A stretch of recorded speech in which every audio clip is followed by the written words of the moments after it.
Kamran academic classes में आपका स्वागत है। मैं कामरान अकमल। आज के इस वीडियो में जो हम डिस्कस करने जा रहे हैं वह है सितंबर मंथ का करंट अफेयर्स, जिसमें हम 1 से लेकर 15 सितंबर तक जो भी इंपॉर्टेंट करंट अफेयर्स होंगे उसको हम डिस्कस करेंगे। इसी के साथ साथ इस वीडियो का PDF आप मेरे Telegram link Kamran academic classes से भी जाकर डाउनलोड कर सकते हैं। शुरू करते हैं। आज का सबसे पहला जो क्वेश्चन है वो ये है, who has been appointed as the new CM of Gujarat. Recently new CM of Gujarat किनको बनाया गया है? तो इसका जो करेक्ट आंसर है वह है भूपेंद्र पटेल। बीजेपी हुकूमत ने गुजरात में ऑलमोस्ट नई हुकूमत को या न्यू जो भी हुकूमत में पुराने लोग थे उसको रीशफल किया है और बहुत नए फेसेस को मौका दिया है। यहाँ तक कि CM को भी बदल दिया है। तो वहाँ पे अभी रिसेंटली जो पुराने CM थे वो थे विजय रूपानी और अभी जो बनाया गया है वो है Bhupendra Patel. Question number 2, who has been the first woman excavation engineer to work in an open cast mine at Central Coalfield Limited? तो इसका जो करेक्ट आंसर है वह है शिवानी मीना हिंदुस्तान की पहली वोमेन इंजीनियर बनी है जो ओपन कास्ट माइन में काम करने वाली पहली इंजीनियर है जो सेंट्रल कोलफील्ड लिमिटेड में वर्क करेंगी। Who has been appointed as a new Prime Minister of Lebanon? Lebanon का न्यू PM अभी किनको बनाया गया है, वज़ीर आज़म किनको बनाया गया है? तो इसका जो करेक्ट आंसर है वह है ऑप्शन सी, नजीब मिकाती। इसी के साथ साथ मोरक्को के किंग मोहम्मद ने भी वहाँ पे न्यू PM को अपॉइंट किया है जिनका नाम है अजीज़ अखुंच। Who is the author of the book human rights and terrorism in India? Recently किसने human rights and terrorism in India नामी बुक को लिखा है? तो इसका जो करेक्ट आंसर है वह है सुब्रमण्यम स्वामी। और सुब्रमण्यम स्वामी जो है राज्यसभा के मेंबर है, बीजेपी के बहुत बड़े लीडर हैं और काफ़ी बड़े इंटेलेक्चुअल हैं। Question number 5, which country supreme court declared abortion illegal? अभी किस कंट्री के सुप्रीम कोर्ट ने अबॉर्शन को इलीगल डिक्लेयर किया है? तो इसका जो करेक्ट आंसर है वह है option B, Mexico. Question number 6, which become the first country to vaccinate children against कोविड-19? वो कौन सा वर्ल्ड की पहली कंट्री बनी है जिसने वहाँ के बच्चों के लिए वैक्सीनेशन की शुरुआत किया है? तो इसका जो करेक्ट आंसर है वह है option A, Cuba. Question number 7, Pay Now with which Indian has announced the linking of the Unified Payment Interface UPI is a payment interface of which country? Recently Pay Now ने with which India के किस जैसे UPI के साथ मिलकर उन लोगों ने अभी एक डील किया है और वो दोनों मिलकर मतलब एक जितना जल्दी हो सकता है पेमेंट को जल्दी से इंटरफेस के लिए ट्रांजैक्शन किया जा सके और इसको RBI ने भी मंजूरी दे दिया है। किस कंट्री के साथ इसने अभी ये किया है? तो इसका जो करेक्ट आंसर है वह है ऑप्शन ए, सिंगापुर। यानी कि पे नाउ और UPI दोनों मिलकर ट्रांजैक्शन को फास्ट करने के लिए RBI और उसी के साथ साथ मॉनेटरी अथॉरिटी ऑफ सिंगापुर दोनों ने मिलकर ये अनाउंस किया है कि ये जो लिंकिंग का पेमेंट इंटरफेस का लिंकिंग का जो सिस्टम है वो हम ये उम्मीद करते हैं कि जुलाई 2022 तक ऑपरेशनलाइज हो जाएगा और बहुत जल्दी हम पेमेंट को एक जगह से दूसरी जगह हम भेज सकते हैं। Question number 8, in which city PM Modi has laid foundation stone of Raja Mahendra Pratap Singh university? तो इसका जो करेक्ट आंसर है वह है अलीगढ़। अलीगढ़ में उनके कंट्रीब्यूशन को, योगदान को देखते हुए नरेंद्र मोदी ने स्टेट यूनिवर्सिटी के लिए राजा महेंद्र प्रताप सिंह यूनिवर्सिटी के इस्टेब्लिशमेंट के लिए फाउंडेशन स्टोन की बुनियाद रखे हैं। Question number 9, on which date indigenous day 2021 was observe? तो इसका जो करेक्ट आंसर है वह है ऑप्शन सी, सितंबर 15। और इसी के साथ साथ अगर हम बात करते हैं कि इंजीनियर्स डे जो सेलिब्रेट किया जाता है वो विश्वेश्वरैया के याद में किया जाता है क्योंकि उनका contribution as a engineer Hindustan में बहुत ही ज़्यादा रहा है और बहुत सारे कामों के लिए वो जाने जाते हैं। डैम को कंस्ट्रक्ट करने के लिए, रिजर्वायर को बनाने के लिए, हाइड्रो पावर प्रोजेक्ट को अक्रॉस इंडिया में बनाने के लिए। बेसिकली अगर हम बात करते हैं सबसे मेजर जो वर्क उनका माना जाता है तो कृष्णा राजा सागर डैम कर्नाटका में, फ्लड प्रोटेक्शन सिस्टम हैदराबाद में he also design automatic barrier water flood gates installed at the Khadakwasla reserve in Pune in 1903। तो ये बहुत सारे उनका योगदान है जिस योगदान को देखते हुए उनके बर्थ एनिवर्सरी को as a engineers day celebrate किया जाता है हिंदुस्तान में। Question number 10, who has been appointed as the governor of Punjab? अभी रिसेंटली किनको पंजाब का गवर्नर बनाया गया है? तो इसका जो करेक्ट आंसर है वह है option B, Banwari Lal Purohit. Question number 11, in which state national highway and emergency landing facility has been inaugurated by the defence minister Rajnath Singh. तो इसका जो करेक्ट आंसर है वह है ऑप्शन सी, राजस्थान। इसी के साथ साथ अगर हम बात करते हैं कि राजनाथ सिंह और union highway minister Nitin Gadkari दोनों ने मिलकर इमरजेंसी लैंडिंग फैसिलिटी को नेशनल हाईवे जो राजस्थान में बाड़मेर राजस्थान में जो नेशनल हाईवे 925A बोला जाता है, वहाँ पे उन लोगों ने इमरजेंसी लैंडिंग के लिए फैसिलिटी को प्रोवाइड किया है, ताकि अगर ज़रूरत पड़े तो इंडियन एयरफोर्स के जो भी एयरक्राफ्ट वगैरह हो उसको आराम से उस जगह को इमरजेंसी लैंडिंग के लिए यूज़ किया जा सके। तो ये हिंदुस्तान में पहली बार ऐसा हो रहा है कि नेशनल हाईवे पर इमरजेंसी लैंडिंग के लिए इस तरीके का सिस्टम बनाया जा रहा है। Question number 12, which country Tamil Nadu has partner to create an energy island in the gulf of Mannar. तो इसका जो करेक्ट आंसर है वह है ऑप्शन बी, डेनमार्क। डेनमार्क के साथ मिलकर तमिलनाडु ने अभी रिसेंटली अनाउंस किया है कि वो एनर्जी आइलैंड बनाएगा गल्फ ऑफ मन्नार में। Question number 13, which state has appointed former SBI chairman Rajneesh Kumar as its economic advisor. तो इसका जो करेक्ट आंसर है वह है आंध्र प्रदेश। क्वेश्चन नंबर 14, कसाई river which was seen in the news recently is located in which country. तो इसका जो करेक्ट आंसर है वह है डेमोक्रेटिक रिपब्लिक ऑफ कॉन्गो। और न्यूज़ में आने का रीज़न क्या है कि अभी रिसेंटली कसाई रिवर का पानी जो है वो रेड हो गया था, और वहाँ पे उस रिवर में बहुत सारे डेड फिश और इसी के साथ साथ हिप्पोस जो है वो तैरते हुए नज़र आए। और इसका जो रीज़न माना जाता है वो ये माना जाता है कि पोल्यूशन की वजह से ये सारी चीज़ें हुई, और ये कसाई रिवर के जो ट्रिब्यूटरी वगैरह है वहाँ पर भी ये चीज़ें पाई गई। और इसी के साथ साथ अगर हम बात करते हैं कि जो कसाई रिवर है ये ट्रिब्यूटरी है कॉन्गो रिवर के। क्वेश्चन नंबर 15, पत्रकार कल्याण कोष is a scheme of journalist implemented in which state. तो इसका जो करेक्ट आंसर है वह है ऑप्शन डी, छत्तीसगढ़। और इसके तहत वहाँ पे जो भी पत्रकार है अगर वो कोविड की वजह से मर गए हैं तो उनको बेसिकली फाइनेंशियल असिस्टेंस दिया जाएगा। इसी के साथ साथ जो बीमार हैं उनको 2 लाख तक रुपये दिए जाएंगे, और फिर जो सीनियर जर्नलिस्ट है उनको पेंशन के तौर पे 5,000 से 10,000 का मंथली भी दिया जाएगा। Question number 16, eat right station certification is an initiative of which institution. तो इसका जो करेक्ट आंसर है वह है FSSAI। अगर हम FSSAI के बारे में बात करते हैं तो ये ईट राइट स्टेशन सर्टिफिकेशन देता है, और ये जो है वो है food safety and standard authority of India. तो वो रेलवे स्टेशन को ईट राइट स्टेशन सर्टिफिकेशन देता है। बेसिकली वो 1 स्टार से लेकर 5 स्टार तक रैंकिंग दी जाती है, और ये देखा जाता है कि जो भी फूड दिया जा रहा है पैसेंजर को कितना हाइजीनिक फूड है, और वो इसी के साथ साथ कितना न्यूट्रियस है। ये सारी चीज़ें देखकर जो है वो 5 स्टार से लेकर 1, 2, 3, 4, 5 तक वेरी करता है।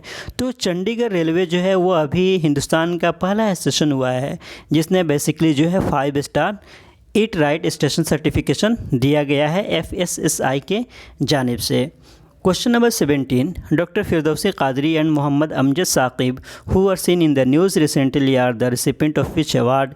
तो इसका जो करेक्ट आंसर है वह है option B, Ramon Magsaysay award. Firdaus Kadri जो वैक्सीन साइंटिस्ट है बांग्लादेश के, मोहम्मद अमजद साकिब है माइक्रो फाइनेंस पायनियर है पाकिस्तान के। तो 5 लोगों को टोटल दिया गया है। इसको जो इस्टेब्लिश किया गया था बेसिकली 1957 में रामन मैगसेसे के ये इस्टेब्लिश किया गया था। The award is Asia's highest honour and regarded as the Asian version of the Nobel prize. इसके अलावा जिन लोगों को ये दिया गया है वह है फिलिपिनो फिशर जो कम्युनिटी इन्वायरमेंटलिस्ट है, इसी के साथ साथ रोबर्टो बालन है, अमेरिकन स्टीवन मैंसी है जिन्होंने बहुत ज़्यादा ह्यूमैनिटेरियन वर्क किया है और रिफ्यूजी को बहुत ज़्यादा हेल्प किया है। इस वजह से बेसिकली अगर हम बात करते हैं तो उनको ये दिया गया है। तो टोटल 5 लोगों को 2020 का रामन मैगसेसे अवार्ड से सम्मानित किया गया है। Question number 18, Supertech twin tower case which was seen in the news recently is associated with which state. तो इसका जो करेक्ट आंसर है वह है उत्तर प्रदेश। बेसिकली जो नॉर्म्स हो सकते हैं उस नॉर्म को सुपर टेक ट्विन टावर ने बेसिकली फॉलो नहीं किया, इस वजह से सुप्रीम कोर्ट ने उसको डेमोलिशन का ऑर्डर दे दिया है। और इसी के साथ साथ जो लोग पैसे वगैरह उसमें इन्वेस्ट किए उनको पैसा भी रिटर्न करने की बातें कही गई है। इसी के साथ साथ उत्तर प्रदेश के चीफ मिनिस्टर योगी आदित्यनाथ ने कहा है कि जो भी स्ट्रिक्ट एक्शन लिया जाए उन तमाम ऑफिसर्स के खिलाफ जो इसमें मुजरिम पाया जाए, गिल्टी पाया जाए और उनके खिलाफ क्रिमिनल केस रजिस्टर किया जाए।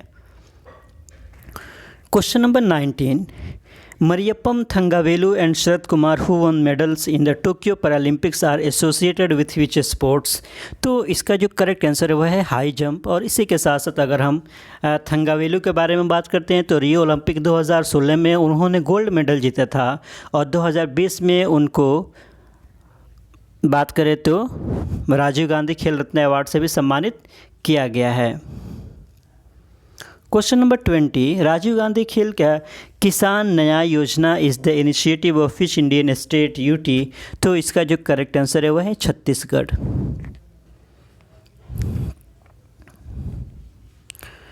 Question number 21, who is winner of the FI Italian grand prix 2021? तो इसका जो करेक्ट आंसर है वह है डेनियल रिकार्डो जो है इटालियन ग्रांड प्रिक्स के विनर है। इसमें जॉर्ज रसेल या हैमिल्टन या इसी के साथ साथ विलियम वर्स्टापेन का योगदान वगैरह बहुत ज़्यादा परफॉर्मेंस बहुत ज़्यादा अच्छा नहीं रहा है। Question number 22, what is the name given to the India's first ever satellite and nuclear missile tracking ship? तो इसका जो करेक्ट आंसर है वह है INS धुरू। अगर India's first nuclear and missile tracking ship बहुत ये अहम कारनामा माना जा रहा है क्योंकि पहली मर्तबा न्यूक्लियर मिसाइल को ट्रैकिंग करने वाला शिप बनाया गया है जिसका नाम है Dhruv has been commission from Visakhapatnam और इसको कमीशन भी कर दिया गया है आंध्र प्रदेश में DRDO और उसके अलावा 1-2 कंपनी ने और मिलकर इसको बनाया है। Question number 23, which player has won the 2021 US open women single title? तो इसका जो करेक्ट आंसर है वह है एम्मा रुदाकानु। एम्मा रुदाकानु के बारे में अगर हम बात करते हैं कि वो ग्रेट ब्रिटेन के टेनिस प्लेयर हैं और उन्होंने कनाडा के लाइला एनी फर्नांडिस को हराया है। इस तरीके से वो सिंगल फाइनल टाइटल जीती और उसी के साथ साथ डेनियल मेदवेदेव जो है उन्होंने वर्ल्ड के नंबर 1 खिलाड़ी नोवाक जोकोविच को हराकर US ओपन टाइटल को जीता है। Question number 24, who has been appointed as the chairman of the national commission for minorities? अभी नेशनल कमीशन फॉर माइनॉरिटीज़ का चेयरमैन किन को बनाया गया है? तो इसका जो करेक्ट आंसर है वह है Iqbal Singh Lalpura. Question number 25, which Indian state has launch the initiative of medicine from the sky to use drones for delivering drugs and vaccines? अभी हिंदुस्तान के वो कौन सा स्टेट है जिसने एक इनिशिएटिव को लॉन्च किया है जिसका नाम है मेडिसिन फ्रॉम द स्काई? तो इसका मतलब ये है कि जो भी मेडिसिन वगैरह उनको डिलीवर करने के लिए या वैक्सीन्स को डिलीवर करने के लिए ड्रोन को यूज़ किया जाएगा। और ये उद्घाटन करने वाले सबसे पहले जो स्टेट है अगर हम बात करते हैं तो वह है तेलंगाना में वहाँ पे ज्योतिरादित्य सिंधिया ने इस स्कीम को लॉन्च किया। Question number 26, who has become the first professional golfer in the world to receive the prestigious 10-year Dubai golden visa? तो इसका जो करेक्ट आंसर है वह है ऑप्शन सी, जीव मिल्खा सिंह वर्ल्ड के फर्स्ट गोल्फर बने हैं, प्रोफेशनल गोल्फर बने हैं जिन्होंने 10 ईयर दुबई का जो गोल्डन वीज़ा होता है उसको उन्होंने रिसीव किया है। Question number 27, which company's co founder Gaurav Gupta has decided to step down? तो इसका जो करेक्ट आंसर है वह है option C, Zomato. Question number 28, which states assembly has passed a bill seeking a permanent exemption to the state from NEET? तो इसका जो correct answer है MK स्टालिन तमिलनाडु के, उन्होंने रिसेंटली ये बिल को पारित किया है कि अब नीट के ज़रिए से वहाँ पे एडमिशन नहीं लिया जाएगा बल्कि 10+2 में जो मार्क्स है उसी के बेसिस पे एडमिशन दे दिया जाएगा मेडिकल में। तो इसका जो करेक्ट आंसर है वह है option A, Tamil Nadu. Question number 29, Rabika Greenspan has taken charges as the first women secretary general of which UN body? तो इसका जो करेक्ट आंसर है वह है UNCTAD। अगर हम राबिका ग्रांस्पान के बारे में बात करते हैं कि she was the former vice president of Costa Rica, has become the first women to serve as the secretary general of UN trade and development body, जिसको हम UNCTAD के नाम से जानते हैं। Question number 30, who has been appointed as a new chief executive officer CEO of Yahoo. तो इसका जो करेक्ट आंसर है वह है ऑप्शन सी, जिम लांगजोन को अभी रिसेंटली जो है याहू का चीफ एग्जीक्यूटिव ऑफिसर बनाया गया है। Question number 31, India undertook its maiden 2+2 ministerial dialogue with which country.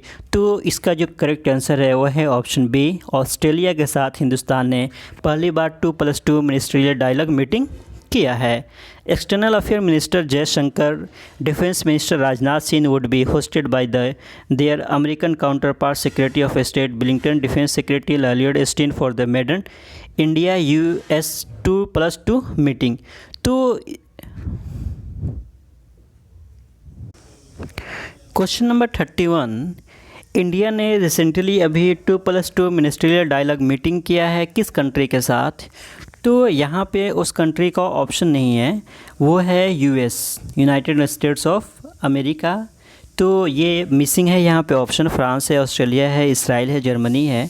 और बेसिकली हिंदुस्तान के external affairs minister Jaishankar, defence minister Rajnath Singh ने अपने काउंटर पार्ट अमेरिका के secretary of state Blinken and defence secretary Lloyd Austin के साथ इन्होंने ये 2+2 मीटिंग किया है। Question number 32, Neeraj Chopra has been appointed as the brand ambassador of which companies. तो इसका जो करेक्ट आंसर है वह है टाटा AIA लाइफ इंश्योरेंस का अभी उनको ब्रांड एम्बेसडर बनाया गया है। Question number 33, what is the theme of the BRICS summit 2021। तो इसका जो करेक्ट आंसर है वो है ऑप्शन सी, यानी कि BRICS A15 intra BRICS cooperation for continuity consolidation and consensus. ये जो है 2021 का ब्रिक्स समिट जो होगा उसका ये थीम है। इसी के साथ साथ अगर हम ब्रिक्स के बारे में थोड़ा सा जानने की कोशिश करेंगे तो BRICS is a acronym for Brazil, Russia, India, China and South Africa. ये पांचों का एक्रोनेम है और पहला वर्ड जो है वो ब्रिक लेकर बना दिया गया है। गोल्डमैन सैच्स जिन्हें सबसे पहले जिम ओ'नील ने क्वाइन किया था ब्रिक का, फिर जो साउथ अफ्रीका नहीं था 2001 में ब्रिक को लाया गया और फिर ये कहा गया कि 2050 तक जो है वर्ल्ड के डोमिनेट करेगा ये इकोनॉमी के फील्ड में, और फिर South Africa was added in the list in 2010 और फिर ब्रिक्स का जो पार्ट बन गया साउथ अफ्रीका भी, तो वो ब्रिक्स से फिर ब्रिक्स हो गया। Question number 34, who has broken the world record for most gold scored in men's international football. तो इसका जो करेक्ट आंसर है वह है option D, Cristiano Ronaldo. Question number 35, the NIRF India's ranking 2021 is which edition of the annual ranking of institutions and universities in India launched by the Ministry of Education।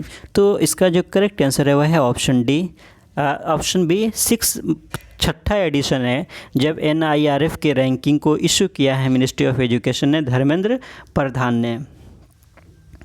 Question number 36, who has been named as the winner of 2021 international young eco hero award. तो इसका जो correct answer है वह है अयान सांगता। अयान सांगता के बारे में अगर हम बात करते हैं कि वो 12 साल के हैं, मुंबई से हैं वो, और उन्होंने इन्वायरमेंटलिस्ट के तौर पे बहुत ज़्यादा काम किया है। तो अगर हम उनके काम को देखें थोड़ा सा तो basically He has been named as the winner of 2021 International Young Eco Hero Award for his efforts to solve tough environmental problem। जो भी हो सकते हैं उनको उन्होंने सॉल्व किया, इस वजह से उनको ये अवार्ड दिया गया है। क्वेश्चन नंबर 37, IOC जिसको हम इंटरनेशनल ओलंपिक कमेटी बोलते हैं, has suspended which nation until the end of 2022 after it failed to send a team to Tokyo Olympic games 2020। तो इसका जो करेक्ट आंसर है वह है option D, North Korea. Question number 38, which Indian minister has been named as the Sherpa for the G20 when India holds the presidency of the group। तो इसका जो correct answer है वह है पीयूष गोयल। बेसिकली शेरपा की जो जिम्मेदारी होती है वो ये होती है कि आपको सबमिट कराने के लिए क्या क्या प्रिपरेशन है, कैसे करना है, क्या करना है, इन तमाम चीज़ों की देखभाल करने की जिम्मेदारी जो होती है वो शेरपा को होती है। तो हिंदुस्तान में 2022 के दिसंबर मंथ में जो होगा उसका शेरपा जो बनाया गया है वो किनको बनाया गया है, पीयूष गोयल को। Question number 39, which country host the presidency of G20 इन 2021? तो इसका जो करेक्ट आंसर है वह है इटली, और इटली के रोम में ये होगा। Question number 40, which state UT has decided to ban online gambling और बैटिंग? तो इसका जो करेक्ट आंसर है वह है कर्नाटका, और एक बहुत बेहतरीन इनिशिएटिव हो सकता है अगर जुआ खेलने और शर्त लगाने के जो ये ऑनलाइन का सिस्टम है उससे बचा जा सकता है और यूथ को भी बचाया जा सकता है। Question number 41, who has become the first IAS officer to win a Paralympic medal? तो इसका जो करेक्ट आंसर है वह है सुहास यथिराज, जो नोएडा के DM है, और उन्होंने बैडमिंटन में सिल्वर मेडल को भी जीता। Question number 42, what is the rank of India at the 2020 summer Paralympics in Tokyo? तो इसका जो करेक्ट आंसर है हिंदुस्तान की जो रैंकिंग रही है वह है 24, और इसी के साथ साथ India is placed at 24 position in the overall medal tally out of the 162 nation at the summer. ठीक है, जहाँ पे हिंदुस्तान ने 16 मेडल को जीता, उसको डिटेल में भी हम डिस्कस करेंगे। Question number 43, what is the total strength of जजेस appointed at the Supreme Court of India? तो इसका जो करेक्ट आंसर है वह है ऑप्शन बी, 33 जजेस हो गए हैं टोटल। सिर्फ एक जज जो है वो कम है, और पहली मर्तबा ऐसा हुआ है कि हिंदुस्तान के सुप्रीम कोर्ट में 4 औरतें जज है, सिर्फ एक बाकी है, तो उसको भी मे भी पूरा किया जा सकता है जल्द ही। तो अभी जो है हम थोड़ा सा पैरालंपिक्स के बारे में बात कर लेते हैं कि कौन कौन खिलाड़ी किस किस में क्या क्या जीते हैं। तो list of Indian medallist winners of Tokyo Paralympic 2020 Hindustan की जो रैंकिंग रही है बेसिकली अगर हम बात करते हैं तो वो 24 है, और टोटल गोल्ड जो मेडल जो जीते हैं वो 19 है। गोल्ड मेडल 5 लोगों ने जीता है। एथलेटिक्स में सुमित अंतिल जेवलिन थ्रो में, प्रमोद भगत ने बैडमिंटन में, इसी के साथ साथ कृष्णा नागर भी बैडमिंटन में है, मनीष नारवाल शूटिंग में, और अवनी लखेरा शूटिंग में जीती हैं। तो ये 5 गोल्ड मेडल हो गए। सिल्वर के बारे में अगर हम बात करते हैं तो योगेश कठुनिया है, निषाद कुमार है, मरियप्पम थंगावेलु है, प्रवीण कुमार है, देवेंद्र झंझरिया है, सुदास यथिराज है, सुहास यथिराज है, इसी के साथ साथ सिंहराज अधाना है, एन भाविना पटेल। तो ये सिल्वर हो गए। सिल्वर टोटल अगर हम बात करते हैं तो ये है 8। ब्रॉन्ज के बारे में अगर हम बात करते हैं तो हरविंदर सिंह है, शरद कुमार है, सुंदर सिंह गुर्जर है, मनोज सरकार है, सिंहराज अधाना है, अवनी लखेरा है, और अवनी लखेरा पहली ऐसी औरत बनी है जो एक ही ओलंपिक में 2 मेडल जीती है। तो अब जो मेनली अगर हम बात करते हैं कि Tokyo Paralympics was the 6th summer Paralympics game held in Tokyo Japan from August 24 to September 5, 2011. Badminton and Taekwondo were inducted for the first time in Tokyo Paralympics team. China topped the final medal tally at Tokyo Paralympics game. उसके बाद से second number पे जो रहा 207 medal total China ने जीता। दूसरे number पे यूनाइटेड किंगडम रहा, और तीसरे नंबर पे USA रहा। Question number 44, which nation first ever batch of medal soldiers has graduated? तो इसका जो करेक्ट आंसर है वह है option D, Saudi Arabia. Saudi Arabia first ever batch of women soldiers has graduated from the armed forces women's cadet training centre. Question number 45, which university has topped in the list of Times world university ranking? तो इसका जो correct answer है वह है university of Oxford. इसके अलावा ये लगातार 6ठा मर्तबा है जो ऑक्सफोर्ड यूनिवर्सिटी ने यूनिवर्सिटी रैंकिंग में ये 6ठा पायदान पोजीशन को हासिल किया है। उसके साथ साथ और जो है followed by the California institute of technology, Harvard हो गया, Stanford university 2nd, 3rd and 4th position respectively. Question number 46, name the winner of bird photographer of the year BPOTY 2021। Bird photographer के लिए 2021 के अवार्ड से किन को सम्मानित किया गया है? तो क्वेश्चन नंबर 46 के बारे में अगर हम बात करते हैं तो वह है option A, Alejandro Prieto. Alejandro Prieto को bird photography of the year से सम्मानित किया गया है। और जिस बर्ड में फ़ोटो यहाँ पे अगर आप देखेंगे कि एक फ़ोटो है जिसमें एक बर्ड है, इसी फ़ोटो की वजह से उनको 2021 का फोटोग्राफी का अवार्ड से सम्मानित किया गया है। Question number 47, who has been appointed as the director general of the border security force? तो इसका जो करेक्ट आंसर है BSF का जो डायरेक्टर बनाया गया है वो है Pankaj Kumar Singh. Question number 48, which animal has been named as the state animal by the administration of the union territory of Ladakh? तो इसका जो करेक्ट आंसर है वह है option C, snow leopard. Question number 49, which nation prime minister has announce that he will not run for re election? तो इसका जो correct answer है वह है जापान, और जापान के जो पीएम है वो है अभी योशिहिदे सुगा। उन्होंने कहा है कि वो दोबारा जो है वो प्राइम मिनिस्टर के री इलेक्शन के लिए फाइट नहीं करेंगे। Question number 50, which 3 nations have been admitted as the new members of the new development bank, जिसको हम एनडीबी के नाम से भी जानते हैं। तो वो 3 कंट्री जो अभी एनडीबी के मेंबर बने हैं वो है UAE, Bangladesh and Uruguay. Question number 51, PM Modi inaugurated a special commemorative coins of what value to mark the birth anniversary of ISKCON founder? तो इसका जो करेक्ट आंसर है वह है ऑप्शन बी 125, क्योंकि वो 125 बर्थ एनिवर्सरी उनका था, इसी वजह से 125 रुपये के सिक्के को उन्होंने क्या किया, उसी के ज़रिए से उनको बर्थ को सेलिब्रेट किया। Question number 52, which city will host UN climate change conference COP26 इन 2021? तो इसका जो करेक्ट आंसर है वह है ऑप्शन डी, ग्लासगो, जो US का ये शहर है बेसिकली। जो UK will host the 26 UN climate change conference of the parties COP26 in Glasgow from 21 October to 12 November 2021। Question number 53, which bank has launch the first ever floating ATM on houseboat in Dal lake of Srinagar? तो इसका जो correct answer है वह है state bank of India. तो ये सब थे वो इम्पोर्टेंट MCQs या करंट अफेयर्स जो आपके एग्ज़ाम के लिए बहुत ज़्यादा यूज़फुल हो सकते हैं, और इसी तरह के मज़ीद अपडेट पाने के लिए आप मेरे YouTube चैनल से जुड़े रहिए। Once again thank you so much.